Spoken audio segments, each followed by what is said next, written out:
नमस्कार, आप देख रहे हैं न्यूज 18। मैं हूं आपके साथ मेनका चौधरी और इस बुलेटिन में खबर उत्तराखंड से। मुख्यमंत्री पुष्कर सिंह धामी दिल्ली दौरे से देहरादून लौट चुके हैं। दिल्ली में उन्होंने आज पीएम मोदी से मुलाकात की और इस दौरान कई मामलों पर बातचीत की है।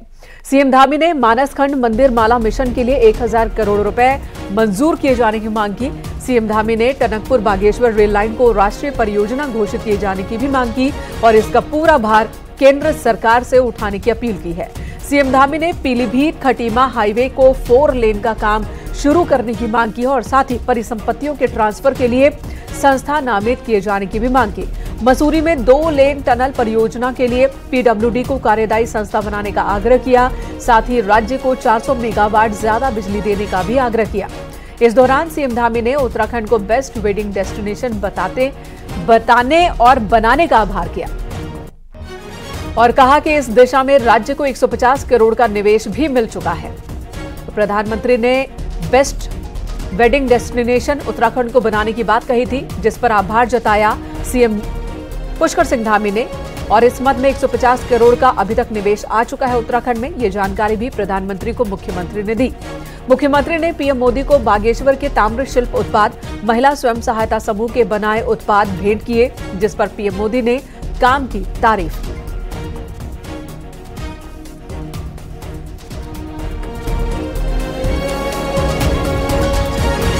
अयोध्या में राम मंदिर की प्राण प्रतिष्ठा के दिन देवभूमि उत्तराखंड में इस उत्सव में डूबी रहेगी। खासकर बीजेपी ने इस दिन को ऐतिहासिक बनाने के लिए संगठन और सरकार को पूरी तरह फील्ड में उतारने का प्लान तैयार कर लिया है।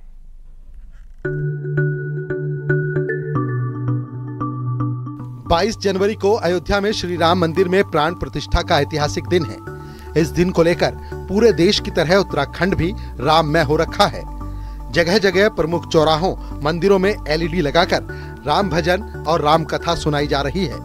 लेकिन 22 जनवरी के लिए बीजेपी ने कुछ खास तैयारियां की हैं। बीजेपी ने अपने सभी सांसदों, मंत्रियों, विधायकों और पदाधिकारियों की मंदिरों में ड्यूटी लगाई है।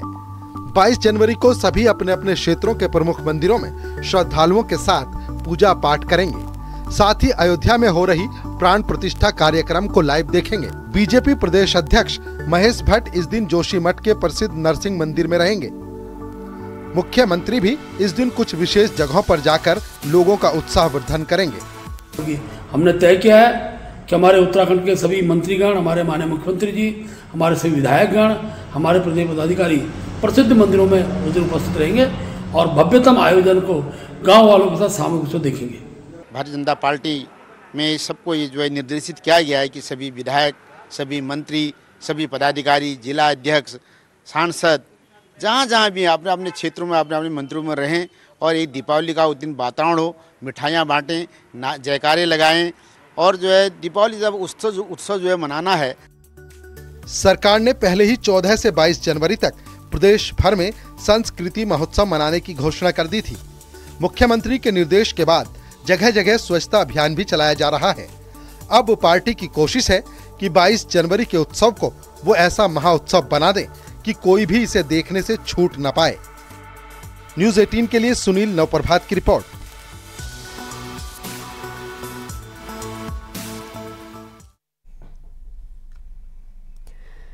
अयोध्या में 22 जनवरी को होने वाले राम मंदिर प्राण प्रतिष्ठा कार्यक्रम को देखते हुए उत्तराखंड पुलिस भी अलर्ट है और इस दिन किसी भी तरह की शांति भंग ना हो, इस वजह से पुलिस ने बॉर्डर वाले इलाकों में चेकिंग तेज कर दी है।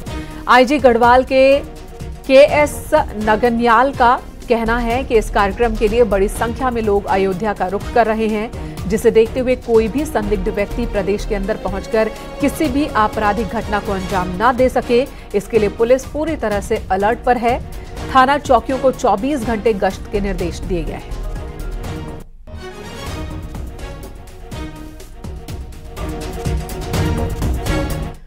राम मंदिर के हलचल के बीच उत्तराखंड में कांग्रेस हर दिन लोकसभा चुनाव की नई बिसात बिछा रही है। अब तो कांग्रेस अपने वरिष्ठ नेताओं को भी बूथ पर उतारने की तैयारी में है।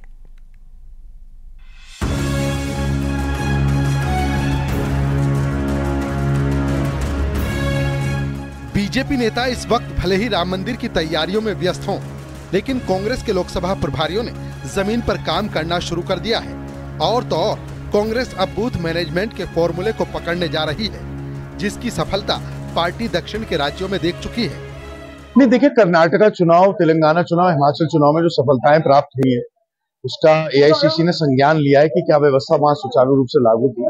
तो हर 10 बूथ पे एक मंडलम की नियुक्ति, उसके साथ एक प्रभारी की नियुक्ति, फिर बीएलएस की नियुक्ति, फिर बूथ कमिटीज की नियुक्ति के लिए वॉर फुटिंग पे कार्य हो रहा है। और ये सारी जो सूची है इसका सत्यापन स्वयं एआईसीसी वॉर रूम करेगा।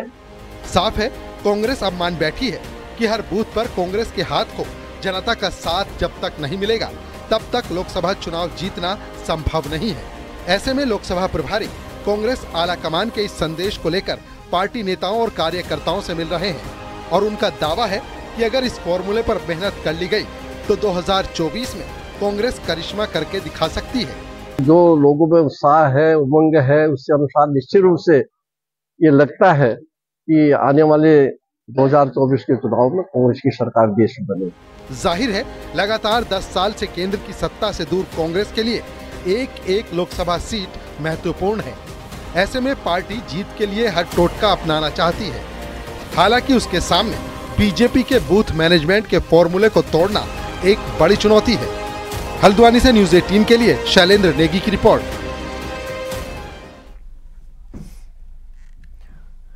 27 जनवरी को कांग्रेस की मैनिफेस्टो कमेटी देहरादून में होगी। तब ये तय होगा कि पार्टी उत्तराखंड में कौन कौन से मुद्दे उठाएगी। कांग्रेस अग्निवीर से लेकर अंकिता भंडारी तक की बात कह रही है, पर जनता चुनाव में मुद्दों के साथ जाती है या प्रधानमंत्री नरेंद्र मोदी के भरोसे के साथ, ये रिजल्ट बताएगा।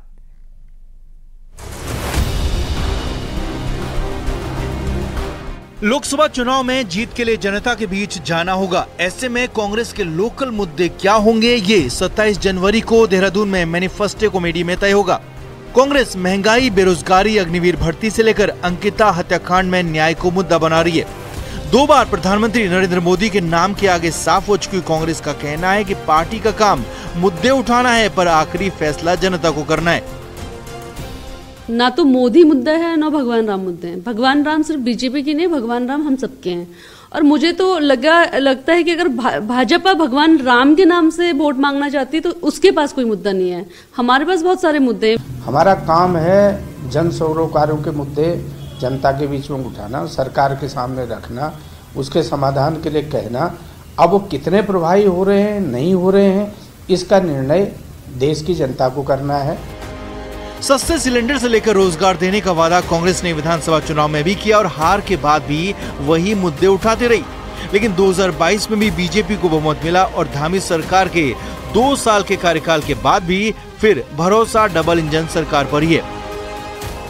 मातृशक्ति यहाँ का युवा, यहाँ के पूर्व सैनिक भारतीय जनता पार्टी के साथ हैं और आने वाले चुनाव में मोदी जी को यहाँ की 500 सीटों पर भारी अंतर से जीत मिलने वाली है और मोदी जी देश के प्रधानमंत्री बनने वाले हैं। कांग्रेस के पास भले मुद्दों की भरमार हो, लेकिन कोई भी मुद्दा जनता पर असर छोड़ता दिख नहीं रहा। ऐसे में कांग्रेस की मैनिफेस्टो कमेटी देश और प्रदेश के लिए मुद्दे भले तय कर ले, लेकिन बात तभी बन पाएगी जब बात जनता के समझ में भी आएगी। दीपांकर भट्ट, न्यूज़ 18 देहरादून। रामानंदपुरी को आज हरिद्वार में भू समाधि दी गई। महंत रामानंदपुरी का कल 73 साल की उम्र में निधन हुआ था। आज निरंजनी अखाड़े से रामानंदपुरी की अंतिम यात्रा निकाली गई। अंतिम यात्रा में निरंजनी अखाड़े और दूसरे अखाड़ों के साधु संत शामिल हुए, जिसके बाद चंडीघाट पर संन्यास परंपरा के मुताबिक दिवंगत संत को भू समाधि दी गई।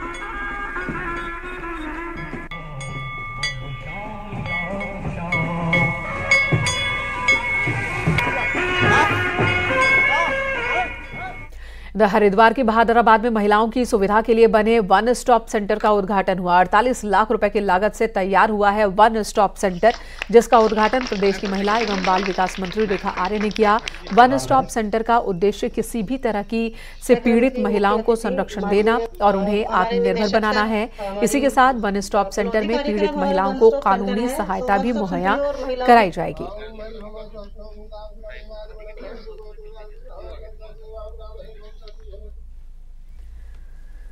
बैडमिंटन स्टार साइना नेहवाल नैनीताल घूमने पहुंची और सरोवर नगरी को नैसर्गिक मौसम का उन्होंने सरोवर नगरी के लुत्फ उठाया। तस्वीरें देखिए। साइना नेहवाल अपनी मां के साथ नैनीताल पहुंची थी।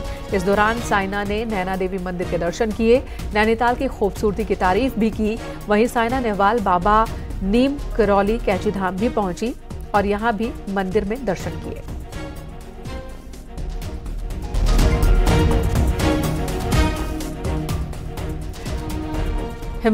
हिमालयन मस्टिफ डॉग उच्च हिमालयी क्षेत्रों में अक्सर नजर आते हैं। यहां सदियों से इनका इस्तेमाल चरवाहे अपनी भेड़ बकरियों की सुरक्षा के लिए करते हैं। बागेश्वर के उत्तरायणी मेले से भी इन डॉग्स का खासा नाता है। क्या नाता है ये दिखाते हैं आपको इस रिपोर्ट में। हिमालयन मस्टिफ डॉग्स के लिए देश प्रदेश से लोग उत्तरायणी मेले में पहुंचते हैं। इस ब्रीड के डॉग्स को उनकी बेजोड़ ताकत और वफादारी के लिए जाना जाता है। उत्तरायणी मेले में लगे इस डॉग मार्केट में इस साल भारी भीड़ नजर आ रही है। डॉग लवर्स यहाँ बढ़िया डॉग्स खरीदने की चाहत लेकर पहुँच रहे हैं, लेकिन इन डॉग की कीमत भी आसमान छू रही है। उत्तरायणी का मेला बागेश्वर से शुरुआत हुई तो ये मेले में भोट से लेकर पूरे भारत के और अन्य नेपाल से भी यहाँ पर लोग आते थे। तो भोट के नाम से ही यहाँ पर जो हिमालयन कुत्ता यहाँ पर बिकते थे शुरुआत से ही, उनको सुरक्षा की दृष्टि से जो भेड़ पालक थे वो भी अपने आसपास रखते थे। हिमालयन मस्टिफ डॉग अपनी बहादुरी के लिए इतना फेमस है कि इसे उत्तराखंड के कई इलाकों में पहाड़ी शेर भी कहा जाता है। लेकिन बदलते वक्त के साथ बागेश्वर के उत्तरायणी मेले में हिमालयन मस्टिफ डॉग का पहले जैसा व्यापार नहीं रहा। इस कारोबार से जुड़े व्यापारी इसे मिला जुला असर बताते हैं। अभी तो फिलहाल बहुत अच्छी मार्केट लगी हुई है। आज जो स्पेशली डॉग आए हुए हैं वो 30,000 से स्टार्टिंग है। ये तो मेरे जो हाथ में मेरे पास अभी पड़ा हुआ है ये 5,000 का पिल्ला है। और बहुत सारे भी डॉग आए हुए हैं, तो बहुत सारे अच्छी मार्केट तो लगी हुई थी। हम लोग ये प्रजाति लेके आते हैं हिमालयन डॉग्स हमारे, तो मैम ये इनकी प्रजाति बहुत आज की डेट में बहुत कम होती जा रही है। उसे देखा जाए तो लोग अब फार्म खोलने लग गए हैं, तो बाहर ज़्यादा हमारे सेल्स होते हैं, ऑनलाइन डिमांड वगैरह ज़्यादा हो जाती है इनकी। बागेश्वर के उत्तरायणी मेले का इतिहास जितना पुराना है उतना ही पुराना इतिहास इस मेले में बिकने वाले हिमालयन मस्टिफ डॉग्स का रहा है। लेकिन हिमालयन मस्टिफ डॉग्स का ये ऐतिहासिक मार्केट हर साल सिमटता जा रहा है।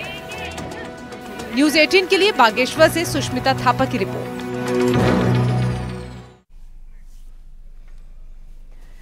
यहां रुकेंगे एक ब्रेक के लिए, खबरों का सिलसिला जारी है।